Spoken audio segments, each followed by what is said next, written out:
क्रांती news, आवाज सर्वसामान्यांचा। कळवण जैदर परिसरात मृतावस्थेत आढळला बिबट्या। वन विभागाकडून तपास सुरू। कनाशी वन विभागाने तात्काळ घटनास्थळी घेतली धाव। पुढील तपास सुरू। परिसरात भीतीचे वातावरण। कळवण तालुक्यातील कनाशी वनपरिक्षेत्र अंतर्गत येणाऱ्या जैदर परिसरात एका बिबट्याचा मृतदेह आढळून आल्याने परिसरात खळबळ उडाली आहे।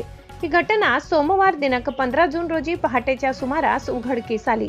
जैदर येथील सिद्धेश्वर रस्त्यालगत असलेल्या शेत गट क्रमांक 38 मध्ये शेतकरी प्रकाश रामचंद्र गांगुर्डे यांच्या शेतात बिबट्या मृतावस्थेत पडलेला आढळला। याबाबतची माहिती स्थानिक नागरिक व शेतकऱ्यांनी पोलीस पाटील यांना दिली। त्यानंतर पोलीस पाटलांनी तात्काळ कनाशी वन विभागाशी संपर्क साधून घटनेची माहिती दिली। माहिती मिळताच वन अधिकारी पाटील यांच्या मार्गदर्शनाखाली वन विभागाचे पथक घटनास्थळी दाखल झाले। पथकाने बिबट्याचा मृतदेह ताब्यात घेऊन पुढील तपासासाठी कनाशी कार्यालयात आणला असता वन विभागाच्या प्राथमिक माहितीनुसार बिबट्याच्या अंगावर काही जखमा आढळून आल्या।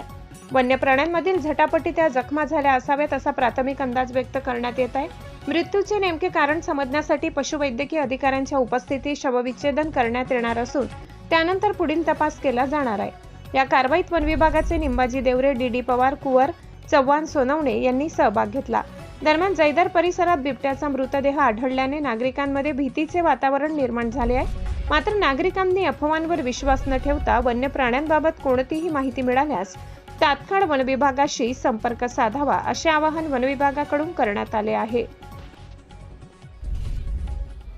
महाराष्ट्र क्रांती न्यूज प्रतिनिधी रुपेश वराडे, जैदर, कळवण। अशाच नवनवीन बातम्या पाहण्यासाठी आमच्या महाराष्ट्र क्रांती न्यूज या YouTube चॅनलला लाईक करा, सबस्क्राईब करा आणि बेल आयकॉनला प्रेस करा।